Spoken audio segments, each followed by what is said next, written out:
So welcome to the next edition of the Rare Business Podcast. With me today again, I must say, is Sam Johnson, who is the VP of Customer Service from Jamf. Hi, Sam, again, I guess. Hello, yes. So for people that are familiar with the podcast, Sam joined us a couple of weeks ago or so when he was, we were part of a roundtable thing where we were looking at personalized kind of customer service. But this time I've invited Sam back because I'm particularly interested in a couple of things that they do around their approach to people and service and so on and so forth. But Sam, before people go back and rush back and listen to that one, perhaps you could just give people the benefit of your, tell us a little bit about you and kind of a bit about the work you do, just so that people don't have to go back and listen to the roundtable one before they listen to this one. Yeah, absolutely, Adrian, and thank you again for having me on the podcast. No required listening to go back to the roundtable at all. But my name is Sam Johnson, and I'm the VP of Customer Experience with Jamf Software. We were named Jamf Software, but now we're referred to as a software company named Jamf. You see what we did there? We kind of modernized it a little bit. I like it. But Jamf is Jamf is a leader in Apple device management software, so MacBooks and iPads, iPhones, Apple TVs, etc. Kind of simply put, we help organizations be successful with Apple products. We have roughly a 700-person shop. We're serving about over 12,000 customers now around the globe, and we're headquartered in Minneapolis, Minnesota. But we also have offices in Eau Claire, Wisconsin, Cupertino, California, New York, Sydney, Australia, Hong Kong, Tokyo, Amsterdam, Munich, and Katowice, Poland. So about 10 offices altogether. Mm-hmm. And my role at Jamf is to focus on creating the vision and enabling the teams required to kind of create that ultimate customer experience for all the customers at Jamf. Perfect. Now, and whilst I know that we, and this is hopefully one of the last times I'll mention the roundtable. The roundtable was focused on kind of personalized customer service or creating a personalized customer experience. But what I wanted to talk to you today about was the idea that you are a tech-focused company, but that actually most of your people that you hire, most of the people that work for you, actually don't have tech backgrounds or heavy tech backgrounds. I mean, is that right? And if so, can you tell us a little bit a bit more about your approach and why you can hire predominantly people that come from a non-tech background? Yeah, and that's right. There are quite a few people that work with us that don't have that kind of traditional tech background. In fact, a lot of them came from more of a liberal arts education background. Mm-hmm. And it's weird because I remember like this point where the company was growing and we're all kind of hanging out as a group at this retreat. And I think we were around a campfire and someone asked me my university major. Mm-hmm. And I stated kind of the traditional management and information systems and asked theirs back and they said geology. Okay. And, to kind of laugh and somebody else across kind of raised the roof, if you know what I'm talking about. And we started to hassle them a bit, but then we were going around the circle and people were just kind of like, they're saying, journalism, psychology, philosophy, foreign policy, actuarial mathematics, music history, like it just kept on going and it was across the board. And with each kind of new major, people would laugh and, someone else could kind of like hardly contain themselves and spread out another one. And so it was really neat to see all these different nerds, of their unique areas kind of all working for something that I'm sure they never once imagined they would ever be doing, which is software. Mm-hmm. So and then later on we had kind of a management team discussion and one of our founders said something I'd never forget. He said, we're trying to solve problems that didn't exist yesterday. And that's what a liberal arts education gives you. Right. And, I can definitely agree with that. But, and although we've never really extracted their precise, vocational skills that they've learned with these unique majors, we desperately needed the skills that they've learned through a liberal arts education. Okay. And so what is kind of, for what you're telling me, is that actually your strategy around kind of looking for those skills, it wasn't necessarily deliberate. It was almost like emergent, and you end up looking for people that had certain skills, but that wasn't necessarily predicated on them having a liberal arts background. That was almost a coincidental thing that's emerged over time. Well, in part, to start with, I wish we could have been more intentional about it. But you can lie here if you like. You can make yourself look smarter. Yeah. I wish. But we were an Apple company that was founded in 2002, or an Apple-based company, right? So we were hinging on Apple success, and in 2002 was when Apple's market cap was like the lowest it had been since 1983. Right. So like most of the 2000s, or the aughts, I like to reference the aughts.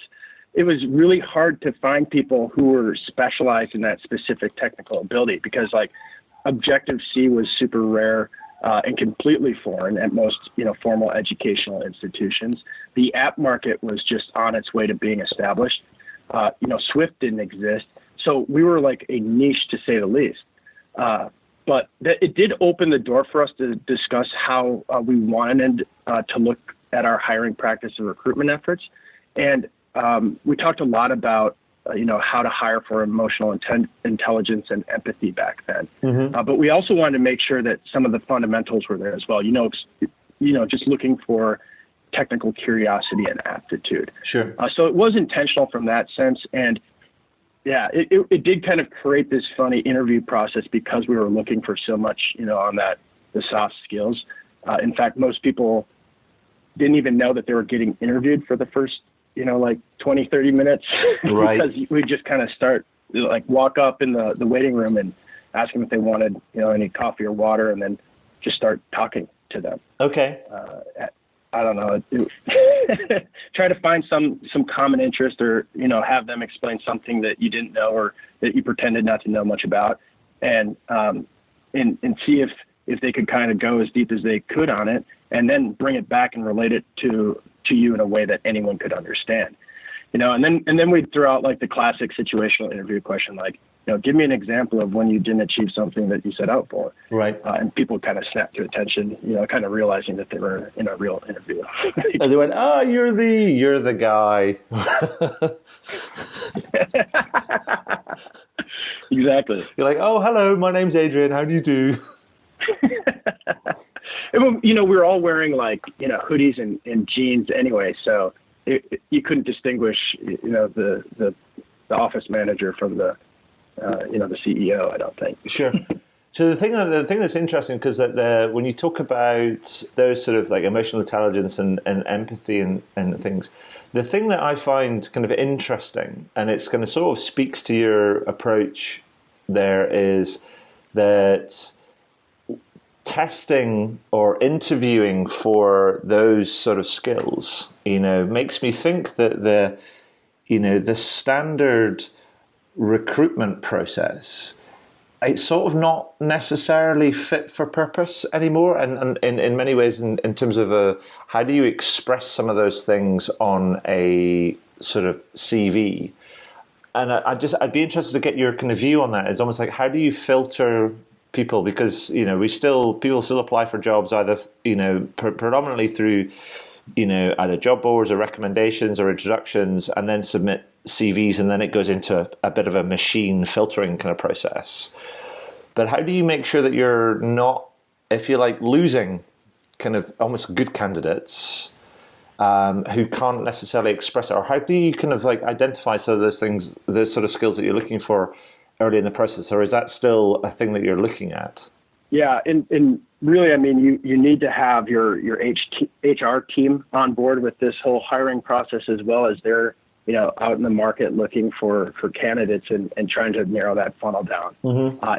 And that means that you're always looking for voice in a CV or a resume, right? You need that person's personality to show a little bit, but you're also looking for experience with other areas, kind of more well-rounded experience that's not just kind of one singular thing that doesn't give them kind of that broader view of what's around. Okay. Of the world.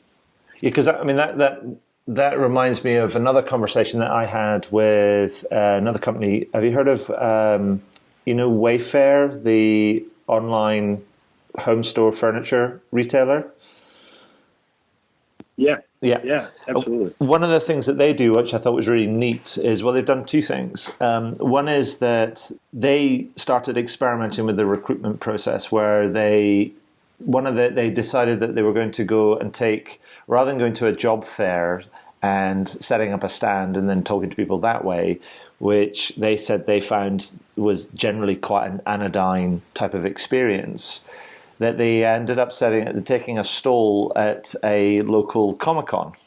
And the thinking was that if people have passion for an area like comics and characters and storylines, that then therefore that passion is, they understand what passion and enthusiasm and energy for a topic is, and therefore they thought, well, they were testing the hypothesis that passion can be transferable, if that makes sense, which I thought was kind of a really neat sort of hypothesis, and it seems to have worked out for them really, really well. And then the second thing that they did, which I thought was almost like even better, was that they said, we want people that can work together in teams, can collaborate, and can creatively solve problems. And what they're starting to do is, or they've started to do is, do you know that sort of escape the room challenge thing that you can do? Yeah. So they have put that and made that part of their hiring process. So they put people in a room and lock them in. I mean, obviously they've got to tell them what's kind of going on, because feeling like you're getting locked in a room is likely to kind of result in a bunch of calls to the police. You're right. But what it does do is it creates a real situation where they can really observe and see, how people respond to certain environments. And I just think that's kind of a really interesting approach in terms of trying to identify people that have those skills, but possibly also have may not necessarily have haven't expressed it in the right sort of way. So they're almost like giving people the opportunity to show it, if that makes sense. Right. Yeah. I think that's one of the things that what we've seen is, the best tools or ideas oftentimes aren't directly related to whatever job you're looking for. So if you're looking for a developer, you don't necessarily need to give them this complex, algorithm to walk through and explain. Mm-hmm. You can give them a situational problem, or you can give them a riddle or something like that. You're trying to figure out how they approach problems, not how they approach, specific technical problems. Yes. And in that same vein, when you're looking for candidates that exhibit passion and empathy, you don't need to look for candidates that necessarily exhibit passion or empathy for your product or for your application or the problem that you're trying to solve. You just need to find people that are capable of kind of possessing that level of passion for something, and then get them orientated onto the direction that you think would benefit them from your side, or your company's vision. And so you kind of, you also talk about, you talked about sort of emotional intelligence and empathy and so on and so forth. I mean, do you also kind of, two things. Do you make an assumption that you can learn kind of empathy or kind of train it? Because some people may have a natural kind of element of it, but it needs to be developed and kind of honed. And if so, how do you support that? Is that part of kind of an ongoing sort of service experience culture sort of development thing that you do? Yeah, empathy is a tricky one for me. I think we worked off of the basis of training technical skills was significantly faster and easier than training empathy. Right. And that's why I think for a lot of businesses, it's less attractive to try to train empathy. I do think that you can teach or learn empathy. However, I feel like it's just a little bit of a longer process that usually involves more direct or one-to-one training. Right.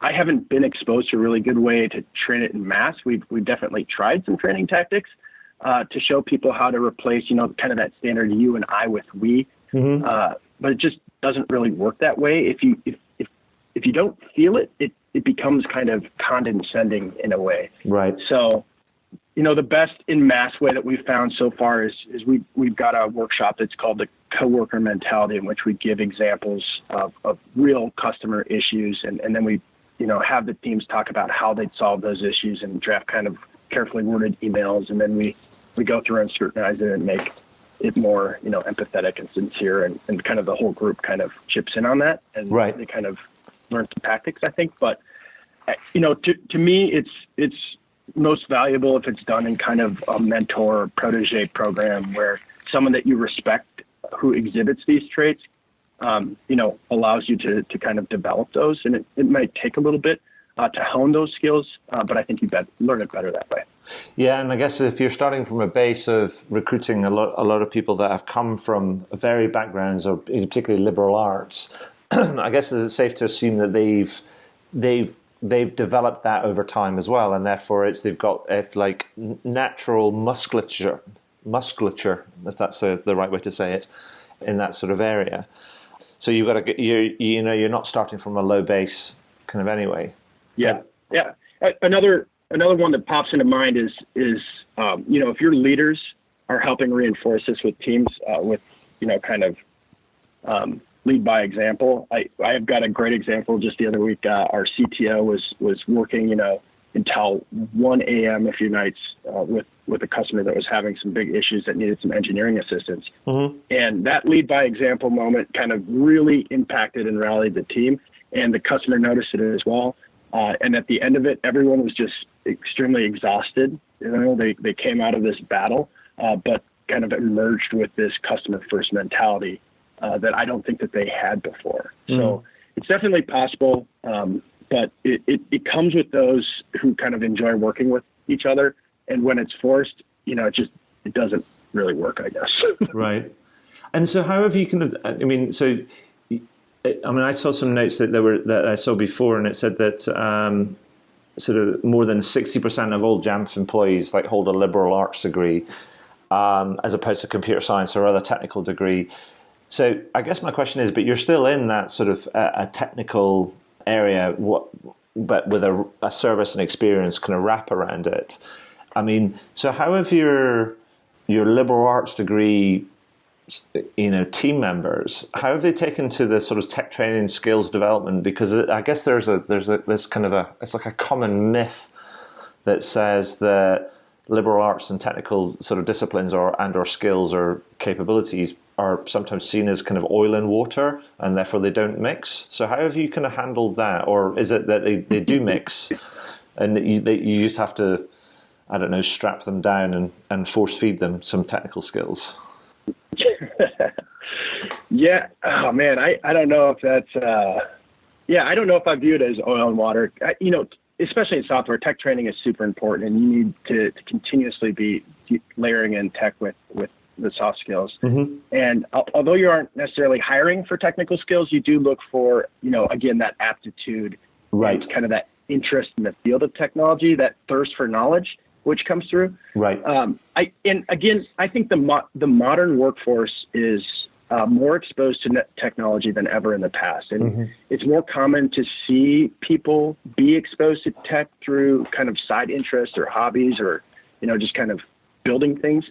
And I think you always want your candidates to kind of exhibit some level of technical interest when they're going through things. But, I've said this before, but liberal arts, seems to really focus on how to learn, right? So that's right. Super useful when people need to grab and learn technology. And technology changes so fast that you need that skill anyway, even without or with a traditional tech background. So it seems while you're training. Oh, yeah. No, go ahead. Oh, I was just going to say that the difference I think you find more often is that some people really want to drill deep into technical topics and become kind of subject matter experts in one technical area. And then other people, kind of want to know everything. So the way that you can use that for your advantage, or at least the way that we've used it for our purpose is that we've tried to balance it to make the people who become those subject matter experts or really want to focus on one area kind of teach the Jack and Jill of all trades to further expand their knowledge kind of as a water line. So, I mean, so what I was about to say, I mean, so it occurred to me, just listen to you then, is that it's two really important points kind of for me. Is one is the idea about if you come from a liberal arts kind of background, as you say, it's taught you how to learn in many ways, but that's kind of almost kind of the base. But the thing that kind of propels people forward is that you look for a secondary thing, which is this thirst for additional kind of learning. Because that will be then, if you've got the enthusiasm and the passion for additional kind of learning, then you can almost take on pretty much anything, I guess. Right. And you need to feed that, right? So you need to make sure that it's at least like, technical training or some type of training is like a weekly event. People kind of view this as like, oh, you have your one, training seminar for a year or something like that. But set aside at least an hour or two of, it doesn't have to be mandatory. But in our example, we have training that people can go to. We record it. We make it available for everyone to further their knowledge on, technical topics most of the time. But sometimes we're layering in non-technical topics as well. Okay. So, here's a question, Sam. So it's like all of that sort of stuff. I mean, it's when I kind of like when we were talking before, and when I heard your, the story in the background to what you're doing, the thing that made me think, particularly for a company like yours, is that it was sort of the thing that stood out rather, is that it sounded sort of non-typical, and that's what made me kind of really interested in it. But I guess this is where I get to where the rubber hits the road kind of question, which is that based on kind of on your approach and kind of and your experience, I mean, how is all of that sort of translated into kind of results? For example, better outcomes for customers and employees and growth and all that sort of stuff. I mean, can you see and do you track those kind of linkages or those kind of outcomes, based around your approach? Yeah, I don't know if we've drawn absolute correlation to this approach to either productivity or traditional customer success metrics such as retention and net promoter score and things like that. We're just, I think it's more kind of secondary benefits that we've seen. Having this many different backgrounds has kind of created a form of diversity for us, and all diversity kind of creates this strong culture. Yes. And it kind of makes this stronger and better connection through people that have different viewpoints and can come up with different solutions and things like that. But it also it's proven in we do like engagement surveys with our employees, obviously, and you can tell the engagement is higher with this group as a result of that compared to other companies, I guess. Yes. And that kind of comes back into talking about the culture. And, culture is obviously a buzzword and it's kind of a weird thing in itself, but a lot of people view culture as something that you come in contact with and is kind of bestowed upon you as the way of the company. And I apologize because I'm air quoting the way. Nobody can see that in the podcast, but it isn't created by the company. It's created by the people themselves, and the company just kind of gives you the arena in which you can encourage the culture to grow and kind of manifest itself. So in that misinterpretation of culture, everyone is obviously very interested in what type of culture they are joining, but very few come with the understanding and the desire to try to shape that culture kind of themselves. So we've been very fortunate, I believe, through this background to have a lot of people that wanted to come in and shape that culture rather than have it shape them. And again, I don't have any evidence to draw like a direct correlation with these practices, but I definitely don't think that it's hurt either. Yeah, sure. But beyond that, yeah, maybe a little bit more tangible than that is the fact that, our first hire in support that was absolutely through this process is now in charge of our entire product management group. Right. We've had an intern who also worked for our support team, who is our lead architect in our engineering team. And don't get me wrong, he was like a very strong computer science, but that was coupled with a major in mathematics. But we've seen so many leaders in our org become leaders in our org, from security to our education services to our sales, and they've all come through the ranks as members of our customer service group. And it proves that people, not only that these training practices work, but the people that come from these roles that are helping our customers succeed every day, they're great hires for the rest of the organization because they're more capable of kind of enriching the customers' lives through whatever they end up doing in their next step in their career. Yeah. It's kind of like stuck to them forever, mentality.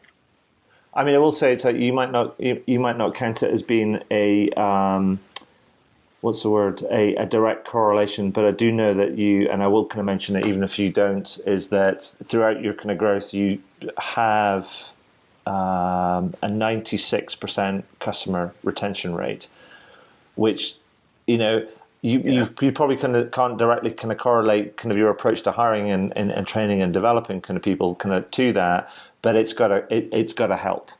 And so I'm just going to say it, even if you don't, because I think 96% is based on kind of like the thousands of customers you've got. I'm thinking, yeah, that's pretty good.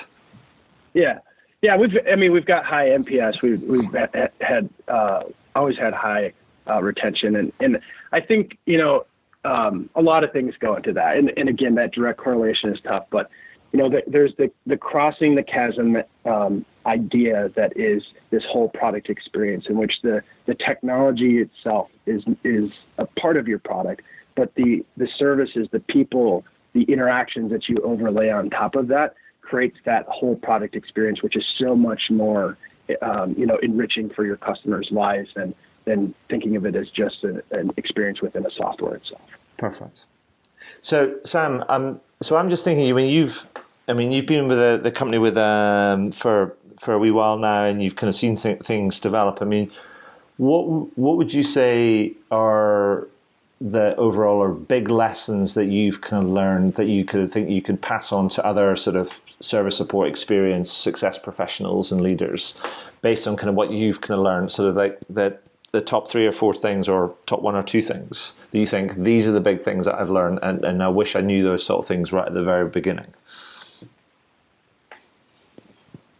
Yeah, oh man, I've learned a lot. I think, you said it in your book, but it's, empathy is key to engagement, right? Like, understand that. Understand if you want engaged workforce, and if you want an engaged customer base, empathy is key. Mm-hmm. And other than that, kind of on the topic that we're kind of covering today, finding people and talent. One of the lessons that I've really come across is, expose and encourage authenticity.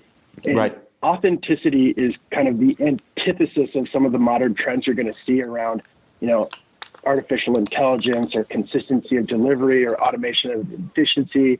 But and don't get me wrong, AI is awesome for automation, and there's, superhuman capabilities of knowledge and speed that can be delivered through that. But it can even be dynamic and lifelike, but at the end of the day, it's still artificial. Yes. And if artificial is on one end of the spectrum, on the other end is authentic. So authenticity is something that you have to look for and encourage for all your employees and candidates that you're looking for. And you want your people's personality to really kind of flourish and come out in their work. Mm-hmm. And they're going to enjoy it more. And the people that they're working with are going to enjoy it more. Because the bottom line is the uniqueness in everyone is the largest asset that you have in customer experience. And it's okay for people to act different and make mistakes. And that's the big misnomer here, because the fallible human is the only way that you can kind of create relationship. And I hate to break it to everybody, but humans are fallible, and that's why we need help and direction. And it also is the thing that helps us create that sense of accomplishment with others. Mm-hmm. So to me, to create that relationship, beats consistency in the long game every single time. And you may have to, you may have to sacrifice some of the things that you benefit from having AI or consistent measures, but relationship is the key to superior experience, you know. And I don't know, I view customer experience as much more of an art. And kind of by that, I mean that the imperfections are the way of allowing the person who created that experience to make the picture kind of, you know, better or enriched. Yeah. And if you take a picture that you've taken with like a camera and converted it to a pencil drawing with a computer, it'll look exactly how that picture is supposed to look, you know, only in a pencil drawing. But if a person creates it, you not only see how it looks, but you get to see it through their eyes, and you get to feel how they felt when they created it. And that's why people enjoy art, I think. And it's a deeper than a computer image, and it lasts with people longer. Excellent. That's probably deeper than where we want to go today, anyway. No. I mean, there's a little bit of that's a Sam Johnson riff there, ladies and gentlemen. Yeah. Sorry. No. Don't apologize. I love it, and I love the fact that you talk about that it's the infallibility of people that make relationships. I think that is brilliant.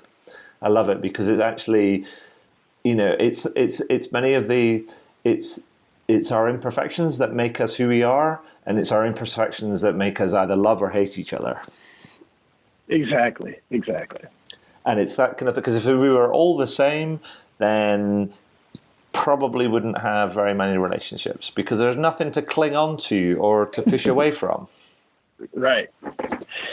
Anyway, so before we get into the kind of a deeper philosophical discussion about the nature of relationships and how rubbish we kind of are, or brilliant in equal measure, depending on who you talk to, let's kind of move on. Sam, I think it's a really interesting story. But before I kind of ask you a couple of kind of final kind of questions.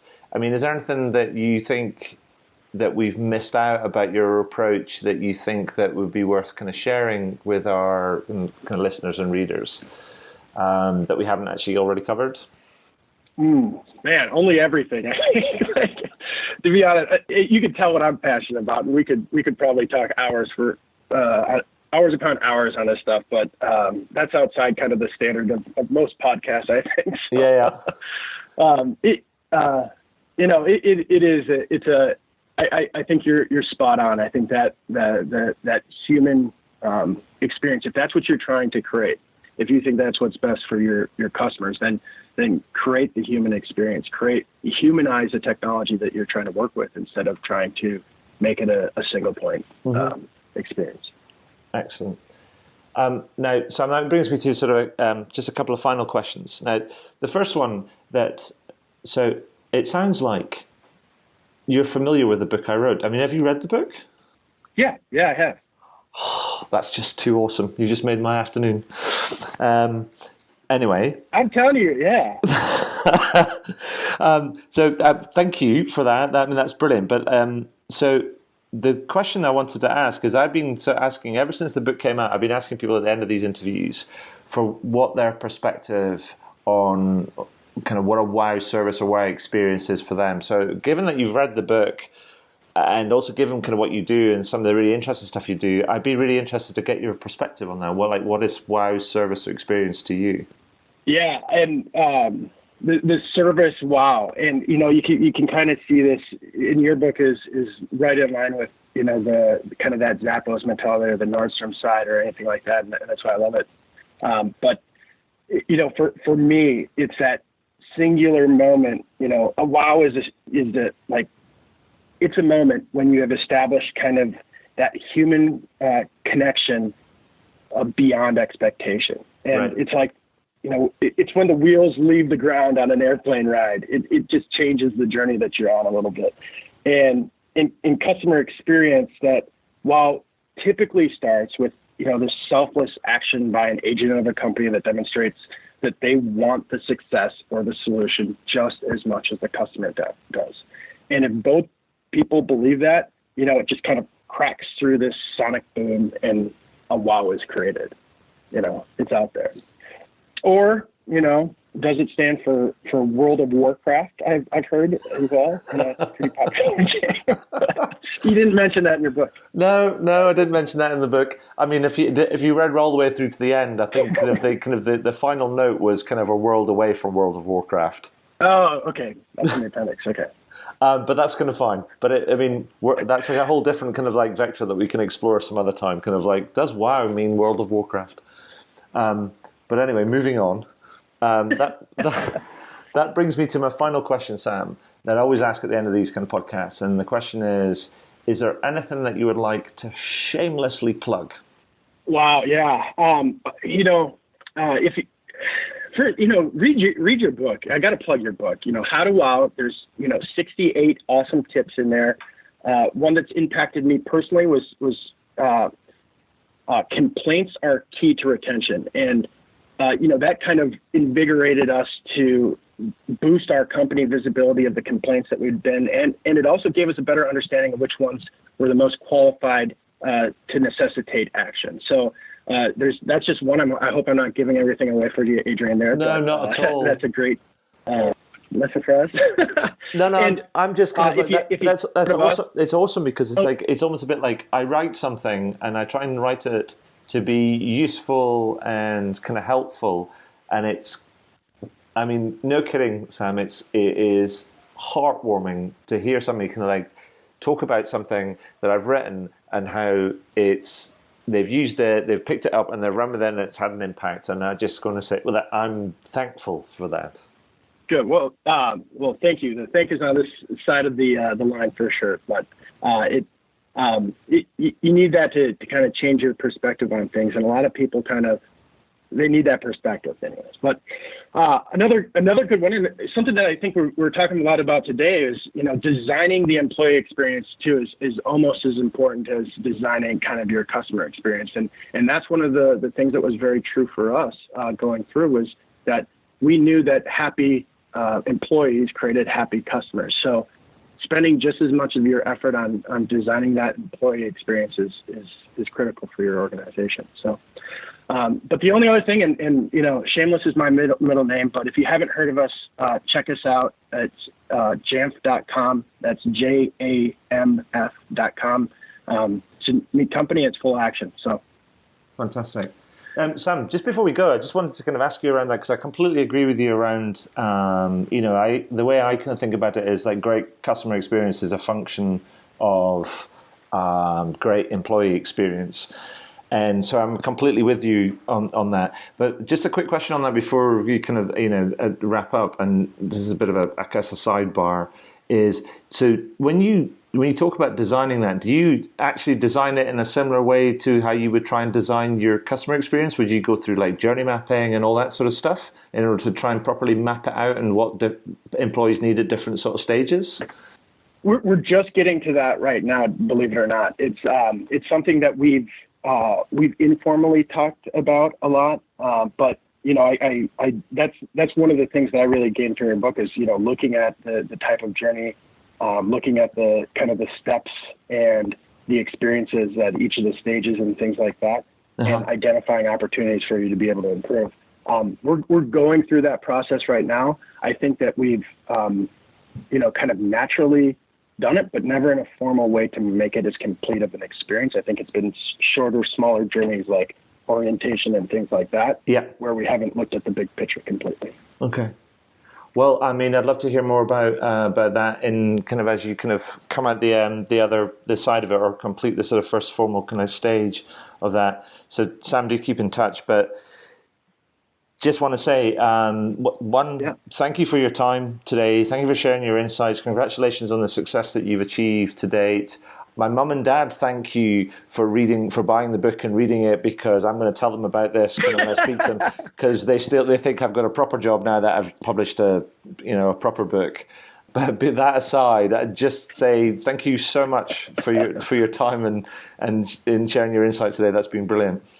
Well, thank you, Adrian. It's great to be on the podcast, and thanks for all the great questions and the discussion today. It's been great.